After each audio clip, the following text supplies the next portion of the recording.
We're live. Okay. This Google Hangout will focus on the concept of swamp intelligence, heedfulness, critical competency. Someone help me. Competencies. Competencies of an incident commander. The discussion will draw information from this module's reading and the Dirty Bomb movie. Last but not least, we will incorporate our personal and professional experiences into the focus topics of this discussion.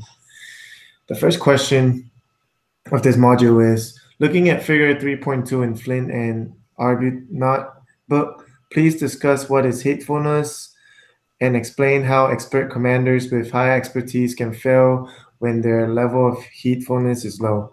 Do you think heedfulness is command decision making can mitigate events with high complexity and intractability? How or how not? So I'll start.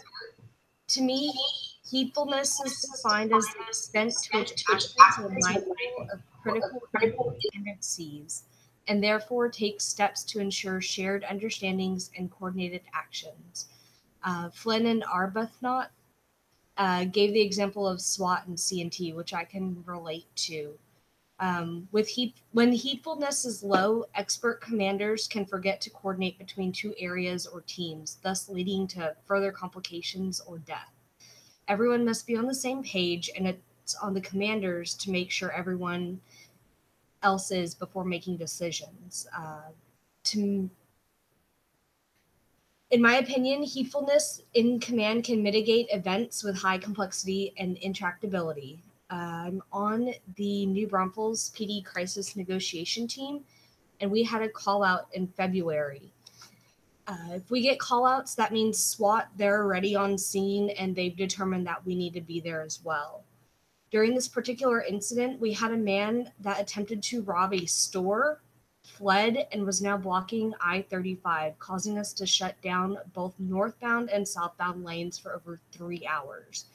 Our command liaison officer between SWAT and CNT didn't realize that our team was already on the phone with the suspect. And the suspect kept shouting that he had a gun and was making movements in the car. So our commander ordered gas to be thrown into the vehicle to try and get him to come out. This lost us a lot of trust because that's kind of what crisis negotiation team members do. You have to gain the trust of the person, and we lost that trust because he thought we knew that it was coming, and we had no idea. We were totally blindsided. We actually thought that it was another agency that might have done it. We had no idea. The whole incident most likely would have ended after about an hour rather than over 3 hours. If our liaison would have had heedfulness and SWAT's actions would negatively affect us, the situation could have been shortened. Andrew, that must have been extremely frustrating for you. I've had the opportunity to witness a few of the stronger examples of heedfulness. I have been doing several of the TEACS courses. Those are courses that are offered by Texas A&M, and they take FEMA information and they distribute it out to anybody who wants to take the course. They do a lot of continuing education courses for everybody. So firefighters, medical, the course, well, I've gone to a couple of them, but one of them, I went down for a series of them in in Brownsville, Texas. And I got the opportunity to sit down with, in a room full of about 40 people. They were all from firefighters to city council to residents to police department. I mean, even the people from the library were there. So it was this really large group that was able to come together and say, oh, I need this, this, and this. oh, but I have those things. Why can't I step forward and help you guys out? Here's my number. And so they started this whole opportunity of learning how to talk to each other and expressing all of their needs and their concerns. And then someone else from the community is like, oh, I could meet that. So it is an opportunity to see the beginnings of how that will take place as time goes on. Another example is in my first, or I guess, Daniel, was that our first semester in the program that we had that class? I think so. It's first or second. It's got to be one of the few courses that we started. So Daniel and I were in a group together in one of our first semesters with Dr. Payne, and it was his unconventional threats course. We ended up choosing a topic of coordinated complex terrorist attacks, and I got the opportunity to go to Arkansas and work with a group of SWAT guys, but the group was fairly large, but they were 4 to 6 SWAT officers from every department in the Seattle area. So it was all kinds of different flavors of SWAT. And their complications that were, okay, well, we want to be able to work with you. How do we make that happen? And so they were trying to work through or mitigate the things that are going to come up if there's an event and they have to respond to an incident together. So it was that opportunity where they were able to work out a few of those kinks. I have a couple points. I like how you brought up how each agency was able to mingle with each other. I think somewhere around in the readings I read this week is that the exchange of name cards should be in events like those that you experience, those courses that you guys go to where even librarians were there. I'm not sure what, but they're there to exchange information and be familiarized with each other. That way, when the actual disaster comes, I don't remember his name, but I remember his face, and I remember who he works for. And y'all had a conversation in the past, and some form of relationship have already been established, rather than a situation where I'm from the PD and you're from the fire department. Now we have to work each other. Let's get to know each other through working with each other. So I think this experience, I guess, prior knowledge or prior experience with working with somebody gives somebody an edge up when a disaster actually happens. And then my second point is going back to your experience in Arkansas. I think one of the main things that I really took out from your experience was you mentioning that the different agencies were using different 10 codes. One of my best friend, he's a DPS trooper, and he told me as well, he's like, yeah, we have the same problems when we go down to the border. The border patrol has different 10 codes, and we're just trying to get rid of the 10 codes altogether because their 10 code is completely different. And when the DPS trooper hears it, there's a miscommunication, somewhere, and then he has to learn two 10 codes pretty much. We actually got rid of our 10 codes because of that issue. We just don't use it anymore. Right. I think DPS is trying to do that right now as well. Okay. Are we good on this question? Okay. So the second question here, it says, Flynn and Arbunat identify critical competencies that are required of a successful incident commanders handling complex crisis. Discuss each of these competencies using, whenever possible, examples of operational commanders, both fire and law enforcement, featured in the film The Dirty War. I'll start with this, I guess.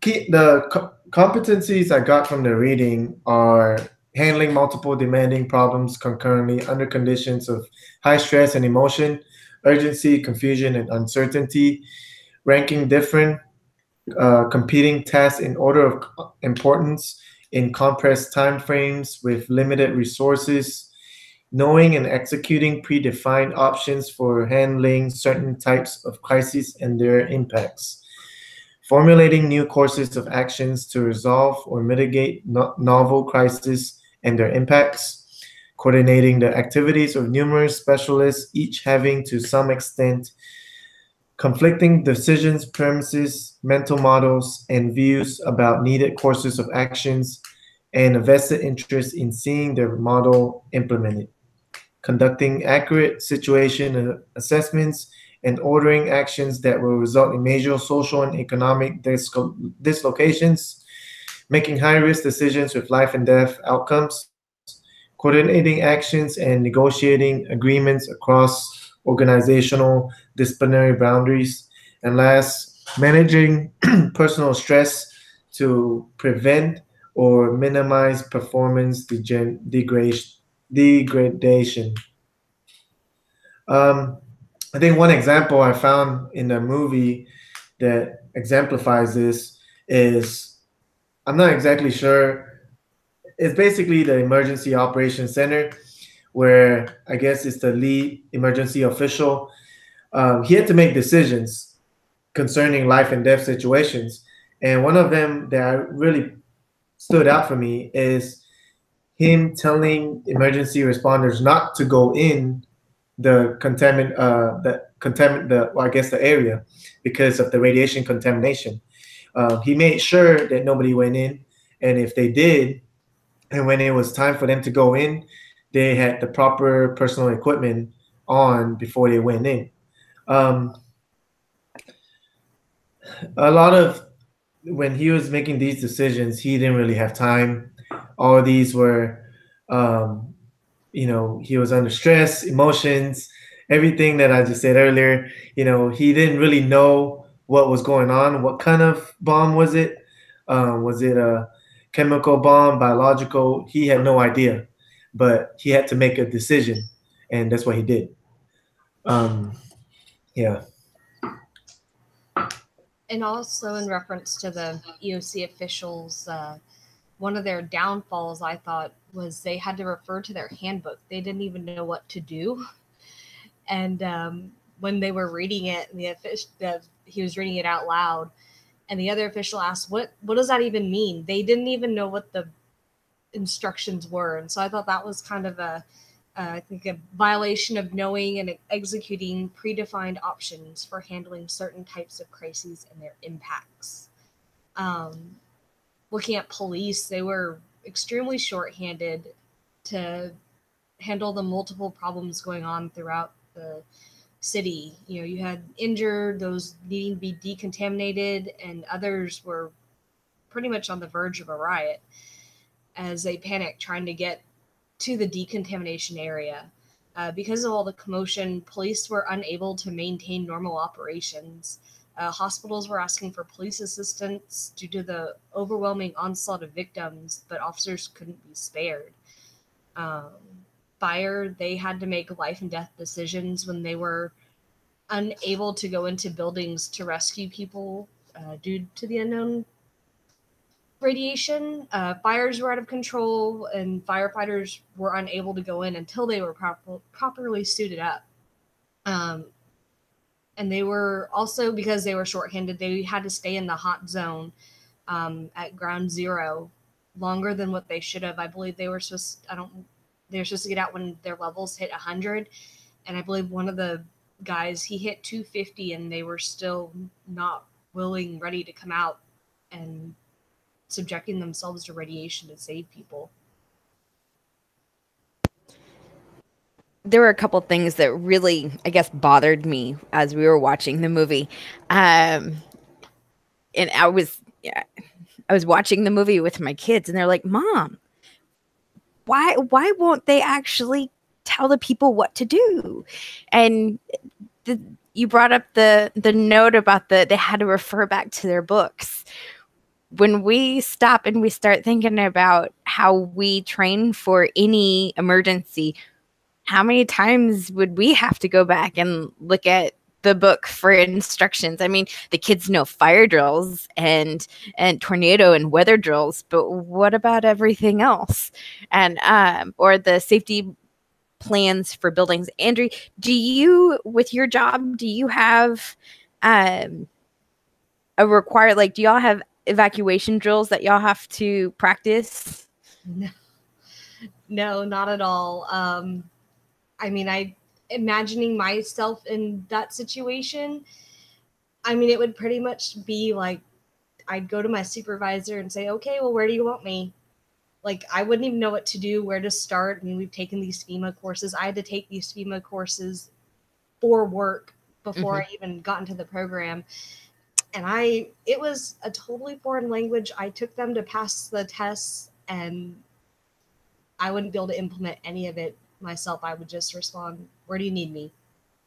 Right. Daniel, I know y'all have some training in that kind of stuff, right? No. No. Really? Yeah. It's I think this is one area everybody overlooks. And even it's crazy to think that I've been working at for the state for, well, parole itself 2 years, right? And as a CO 2 years, and in my 4 years with the state, I've never had, any emergency drill that we had to practice, anything like that. So, there's definitely a lot of, grounds that we need to, we've yet to discover. I guess I do take it back. We did train for an active shooter, and we do have a plan if someone were to come in, where to go, what our options are, but that's about the extent of our emergency planning. I want to go back to you mentioning training, and I thought it was really funny in the first 5 minutes of the movie they were doing that drill, and it was a conversation between two people, and they're like, so how is this training realistic? And he's like, realistic enough, or something like that. And then he goes, how many casualties are there? And he's like, there's about 60 casualties. Okay, what is the realistic, I guess, population of this area? And he was like 100,000. So I mean, yeah, the to extent there was realistic training, but the magnitude of what they're dealing with is completely unrealistic. So when we train, it's important that we have realistic, because now you're dealing with the dirty bomb. When that happened, you're talking about 200 to possibly 1 million people that were affected by this bomb. And that Liverpool, I think it was Liverpool, right? It wasn't even ready, when they said we're as prepared as we can be. They were not prepared for something of that magnitude. Especially, well, maybe the bomb, but not the radiation, fallout. And Um, then there's the political side of it of, no, we don't want to, we're so ready for it, and we don't want to tell the public about all of the right. things that we don't want them to know. We're clear and we're open, but not really. Yeah, they kind of Right. downplayed even after it happened the magnitude of the radiation and what the side effects were going to be. In reference to your training, being on a crisis negotiation team, we train monthly and we try to do scenarios every time, and they're nothing like the real thing. Like, there's no adrenaline. Not that we don't take it serious, but we don't take it serious. Not like when when it comes down time to business and we do get a call out, you can't prepare for that. Are there situations, Andrew, where you actually can train for that, though? I mean, force the stress? No, not really. The most stressful one we had was about 2 months ago, and it was actually in reference to the incident I spoke about earlier, and we trained with SWAT. We were actually talking about doing quarterly trainings with them. And, you try to simulate that. One of them was they pulled out all the experienced members. I've been on the team for about a little over a year. So they pulled out pretty much everybody that was old and left all the new people. We had a couple people who have been there for 2 or 3 years. So that was pretty stressful trying to figure out because we honestly we rely on our team leader a lot, and with him out of the picture, we kind of panicked. Did people step up though? Yeah, we did eventually. I think there was a lot of confusion in our roles. We do act. Most teams don't have civilians, but we do. Uh, Obviously, me and then a dispatcher, which is pretty uncommon. And we also have a psychologist on our team, so she can kind of help guide us when we do have the mental um, subjects. And I'm sorry, lost track there. Um, and Um, anyway, you can't really prepare for. right. I think one thing you said, you can't really, in order to get better with handling stress, you just gotta keep being in those situations for you to eventually, get used to. Well, I don't think you ever get used to it. You just get better at handling your demeanor. You get better with experience. That being said, Randy, do you have any, um, I guess, can you think of any other personality traits that an incident commander should possess that would make him successful?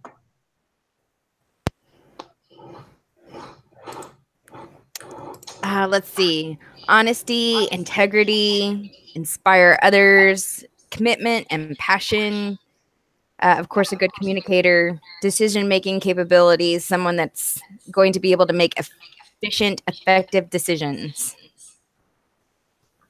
Anything you want to add, Andrew? I think that pretty much hit the nail on the head. Okay. Let's move on to question number 3. When speaking of command experience, Flynn and Arbunat advocated that degree of correlation between a commander's competence and time served is not great. Using Harold and Jefferson and Figure 1, explain what factors beyond experience allow commanders to remain effective with dealing with uncertainty. Situational awareness is being aware of everything that is happening around oneself that is relevant or relative importance of everything. Can you mute Daniel? Can you mute? Oh, yeah, sorry.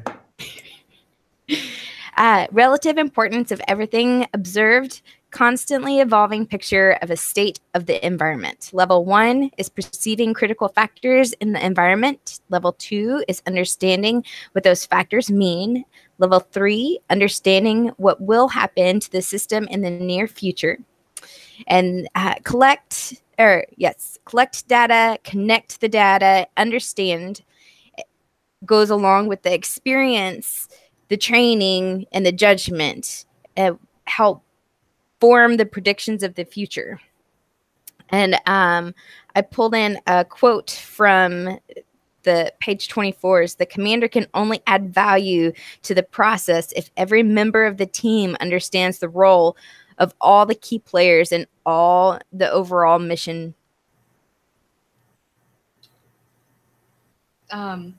To me, someone in the position of command, they kind of know how to take control of a situation, kind of like the list that you just read off before, even if they don't have the extended experience. For example, if you look in the field of law enforcement, officers, they can't train for every incident that they may encounter, but they have the skills to take action and control. They can walk into a, a room and take control. It's they don't have to be told how to do it or how to take charge of a situation. It kind of comes naturally. To me, you kind of either have it or you don't. It's there or it's not. Andrea, like you said, it's either you have it or not. Like take the Parkland shooting, for example. Okay, I have to admit first, I didn't really do much research on this, but based on its surface, from what we know, generically, the officer didn't go in. The resource officer didn't go in the school, even though he was on duty. He was armed. He didn't go in, right? So, and he had over 30 years of experience. So going back to competency, it's either you have it or you don't for you to have the professional, personal courage, to go in. Professionally for him, unfortunately, professionally for him, he was kind of obligated to go in because of the job that he had. Um, but it also boils down to, it's whether you have it or not, whether he had the um, I guess, courage to just go in the building and engage the shooter. I think if he did that, it would have prevented it. It would increase the chances of more survivors. Daniel, I'm going to add a note to yours because there are some school districts that require backup for their officers before they're allowed to go into a building. So it makes sense to me on some level that he hesitated and he didn't enter. However, if there are children being shot, how do you not respond? You know those kids. So I understand some people freeze, some people don't have it. But then again, there are school districts that require their cops to have backup before they can enter a building. And I'd like to expand on that. We're just now getting school resource officers in our districts. And it's kind of funny when that situation happened, a lot of our guys, they said no matter what, they would have gone in, whether it was protocol, whether they had to wait for backup, they wouldn't think twice and they'd go in no matter what. So while I understand that he should wait, I don't know a single officer at my agency who would wait. It's a moral question at the end of the day. I can tell you that it would take a lot of police officers to keep me from a building where my kids were inside of it in that situation. I think, from just my personal experience in the military, I've seen, guys where I think you also have to consider a lot of things come into play as well. When I was in the military, we had to make decisions to go left or right. And that is a determination of life and death sometimes. And a lot of people, they just freeze in just minute decisions like that because of factor, lack of sleep, fatigue. A lot of these things play into you have to consider as well. But then I think ultimately is I guess, wrong decision is better than no decision, right? I mean, if no decision is a decision, I guess, I don't know, I'm getting, but but you get my point. Anyways, anything else you guys want to add? Oh, miss? Okay. Question number 4. Based on Stevenson and Bonobo, define the concept of swamp intelligence to include its characteristics and explain how its elements are relevant to emergency management. I'm turned on before I start talking again. Be flexible, ease of incorporating situational awareness into decision making, and the ability of anyone available after a catastrophe to create ad hoc strategies with available resources. 3 characteristics of swarm intelligence, particularly relevant to emergency management, are flexibility, robustness, and self-organization. I added 2 onto, I guess, 1 onto robustness. It's also a situational awareness. You're able to move and do and be because you are aware. And then for self-organization, I also include problem solving because you have to know that there's a problem to be able to organize and address the issues. I saw some examples of these in the movie. For example, flexibility. You mentioned ad hoc decisions. one of the thing that I noticed was the moment they realized radiation was spreading into the city. I guess the radius of radiation was increasing. The emergency officials immediately said, "Let's move the decontamination zones, and let's make it them further out." Um, that to me, it's an example of flexible decision making, adapting to changes along the way, because there's no blueprint of what's going to happen. So that's why flexibility is so important. Um, Situation awareness. The female agent took the documents from the terrorist cell drawer, and if she didn't do that, you know, they would not have prevented the third bomb, because those documents had I guess, the vehicle license plate that they rented out to the for the van, and if they didn't find that out, if they didn't find the license plate, they couldn't confirm that that was indeed the vehicle that they rented from the terrorists. So yeah, so there are some examples that I found from the movie. Um, I think another good example was in Bonobo and Stevenson was the Cajun Navy during Katrina and how they were the ones to respond to Houston residents during Hurricane Harvey. Um, and then also during Harvey, the Cajun Navy used the Zello app, which I know we talked about, I believe, in one of the blogs, which is kind of like walkie talkies to communicate. And I know they also use social media because even though I was about 3 hours away, I was still following on social media and I would see posts about so and so at this address needs help. And they would say, here, um, we'll send the Cajun Navy out to them to rescue them. Andrea, my brother actually got to help respond to some of those calls. He found the number to the guy that was coordinating for our area. And he asked, what kind of boat do you have? So I know where to send you. And then they were able to send him to several different locations based on the kind of boat they had. I thought that was so funny. I'm like, well, it kind of makes sense because, different types of boats can go different places. And but the coordination, I mean, these are what I would have considered, the good old country boys, but they were so organized. I loved it. Yeah, they seemed a little more organized than what we were. Yes. Some other characteristics from the movie. The emergency responders in the EOC did their best to use situational awareness, kind of also going along with the flexibility. As things changed or were discovered, the appropriate responses were conducted as best as possible. Like I said, with the radiation, when it was spreading, they moved the decontamination zones.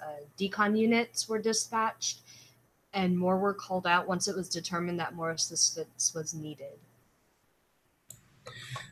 Expanding on the Cajun Navy and from the readings, I found it quite interesting that, even like celebrities like Michael Knight and his wife saved about 250 people. The Acadian ambulance basically gave their services out and evacuated over 7,000 people. So that was an interesting fact for me. Anything else? I'm sorry. Go ahead. Yeah, in our first semester for Dr. Denham, she showed us, or not Dr. Denham, it was Dr. Baker. She showed us the video about the boats after 9/11 and how all of these boats came and they're like, we need to help, we're here. And so they were able to evacuate the island because there were so many boats that showed up. It was really quite fantastic. That's another example of the whole swarm. I loved it. Great. Anything else on this question, guys? All right. Question number 5. Do you think command and control and swarm intelligence are mutually exclusive? Why or why not? I think they are. Because command and control, there's not much room for flexibility, which is one of the characteristics of swarm intelligence. I think also one key function of command is to counteract or mitigate stress related effects that might cause degradation of task performance within responder groups and command elements. I saw a lot of swamp intelligence in the movie. Um, can you do you do you did you can you give an example of command and control? Well, I mean, if you think about like a police department, they operate in a command and control form. It's top down. That's it. You work on your job, and that's about it. There is no outside help. Right. Unless it gets big enough, I guess. um, anything else you guys want to add here? I think we can agree that they're both mutually exclusive, right? It's some intelligence. I think it's more collaborative work with other agencies. All um, based on Marcus, McNulty, Dorn, and Goronick, what defeats swarm intelligence, and what examples from the film Dirty War can you find to support their observations? Based on the reading, um, swarm intelligence is defeated by these few factors: political concerns and considerations overriding operational imperatives, historical rivalries between organizations or jurisdiction, appetite for media attention by one or two officials at the expense of others, lack of familiarity amongst leaders, and failure to coalesce around an overarching mission. I think we mentioned earlier that we had we saw some political concerns and that over they were like we said earlier, like they wanted to put the message out that they were ready, but that official was like, we're ready, but we want to avoid complacency, and I'm not saying we're totally ready, we are sort of ready. you know I think another example of it is when the medical responder refused the police. I think he was a police officer. He said, "I'm not gonna leave this area because there are people um, that need my help." Um, I think morally he did the right thing, but I think he also failed to understand um, the overall operational objectives is that they needed those medical responders. They needed all emergency responders to be healthy and functionable. With him being there, it's kind of like sacrificing himself to save others, but then at the end, him becoming a casualty himself. Now, more people are needed to tend to his injuries. So I think I can see his rationale for being there, for wanting to be there, but I think in this instance, he failed to understand the overall mission of what the top people were trying to get get to. Did you guys see any other examples from the Uh, movie? Another example, going with the political concerns and considerations overriding the operational imperatives. The prime minister, she was at home safe, and she leaves and goes down to the decontamination station to address the media and give a statement about the attackers rather than staying home, or at least address the public about trying to calm them down and addressing the immediate problem of the mass panic that was going on. And to me, she had no regard for the citizens, but rather her public image. Anything you want to add, Randy? Well, anything that would hinder communication can be what defeats the swarm intelligence. That could be anything from pride to selfishness to ego. Look at the female interpreter in having to be able to communicate back and forth. Any of that can be considered a hindrance to the overall. I mean, think about what would have happened if they hadn't been able to get the tip from that woman that was willing to give the information, or wouldn't be able to understand it. Or, I mean, there's a lot of stuff that happened, and both of you hit on some great points of all of it defeated or interrupted the communications for everybody.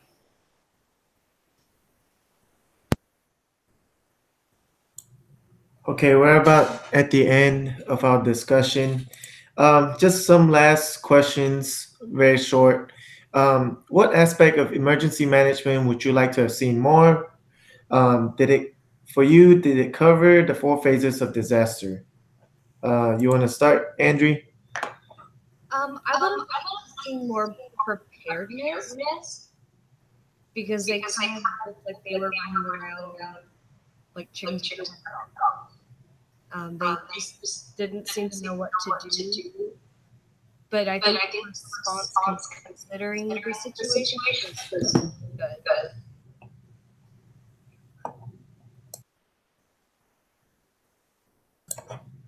Randy?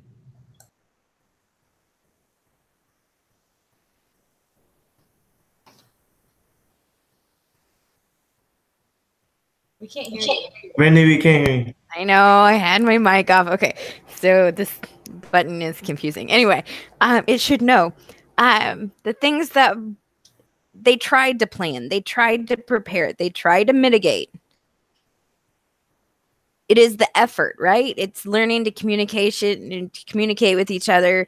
Of everything else, I think I would have liked to see the mitigation planning part of it a little bit more, involving all aspects of response. So who they were missing a few people. I would have liked to see more of that, but I mean that would have changed the whole movie. Yeah, but that's true. They didn't even include the hospitals, and you see the hospitals, and they didn't even know what to do with themselves. Yep. I agree with you. Mitigation response, I think I would have liked to seen it, but like you said, it would have defeated the purpose of the movie. And I like how you said hospitals because I was thinking triage. I didn't see any triage at all. So for me, coming from from CERT, that's what I learned in CERT. We learn about triage and stuff like that. I would have seen it, and I was kind of expecting to see some triage. So, yeah. So that concludes our discussion for week 2. Anything lasting comments that you guys want to make before we end this? No, I think that our laid out questions were awesome. You did a great job, Daniel, of making this happen. Thank you. Anything else, Andrew? I think it went much better than last time. I think our communications were a lot better this time. Yes. All right, I'm gonna end this right now.